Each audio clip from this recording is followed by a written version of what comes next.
This month in Spartan history. January 5th, 1976.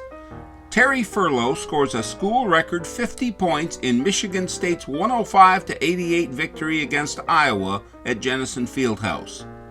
3 days later, Furlow scored 48 versus Northwestern, and 2 days after that, he'd tally 42 more against Ohio State.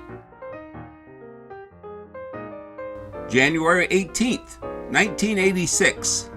At the Barn in Minneapolis, Scott Skiles accounts for 45 points in a loss against the Golden Gophers.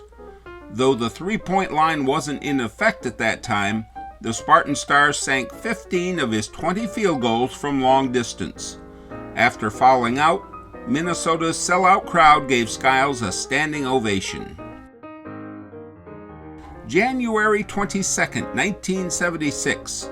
Michigan State basketball and baseball alum Robin Roberts is elected to baseball's Hall of Fame. He had 20 or more pitching victories for the Phillies for 6 consecutive seasons in the 1950s. John Copes didn't know I played baseball. I was up there on a basketball scholarship, and after the first year I played basketball, I went right in service, so I didn't have any baseball. Now the second year I was up there, the year I was the most valuable player in the basketball in the state and everything.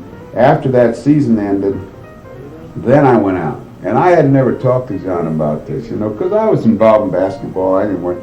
So as the season ended, I said to him one day, I'd like to come out for baseball, coach. And he said, well, come on out.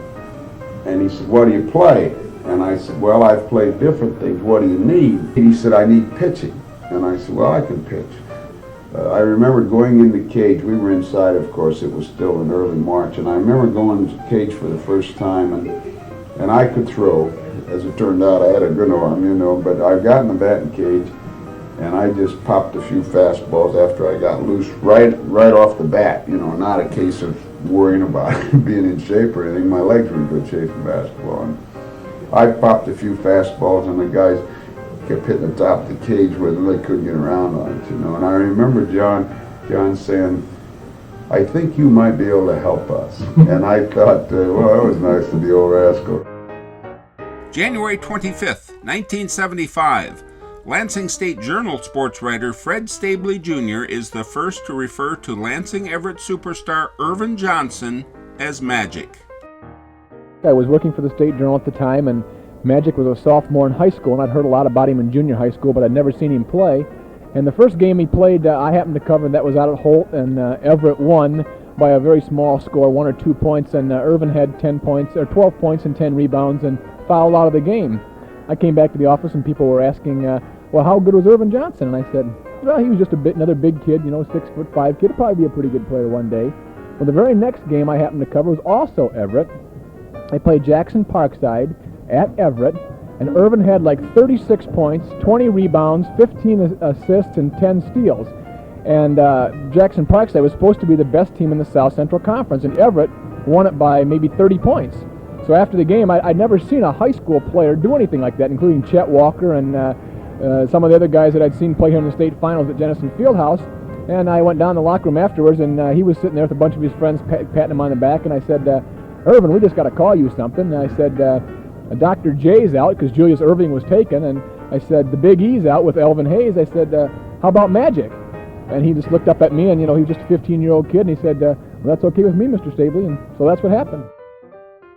And January 30th, 1971, Michigan State's basketball uniforms are stolen from the locker room at Ohio State's St. John Arena.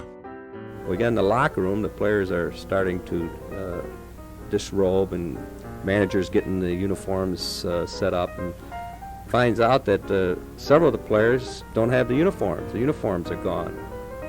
And so we didn't know what to do. Of course, this was a great Ohio State University team. They were undefeated in the Big Ten, of course, won the Big Ten championship, had not lost a game in the conference, and I was hopeful that they kind of just forfeit the game because we didn't have any uniforms to go back home.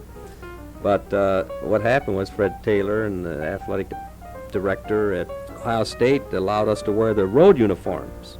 And I can remember vividly that I could see some of our players, when they dress for a game, they always, want to look good, and so they're looking in the mirror, which they always do, and comb their hairs. I looked at a few of them looking in the mirror with that Ohio State, that bright red jersey and the white letters, Ohio State, and the numbers, and I could just see a couple of them thinking, "Wow, I'm John Havlicek, and I'm Jerry Lucas." It must have made the Ohio State team overconfident. They probably thought they were in an inter-squad scrimmage playing the second team because we were wearing Ohio State uniforms, and it turned out that we played an excellent game and beat that team with their road uniforms on. This month in Spartan history, I'm Mike Pearson.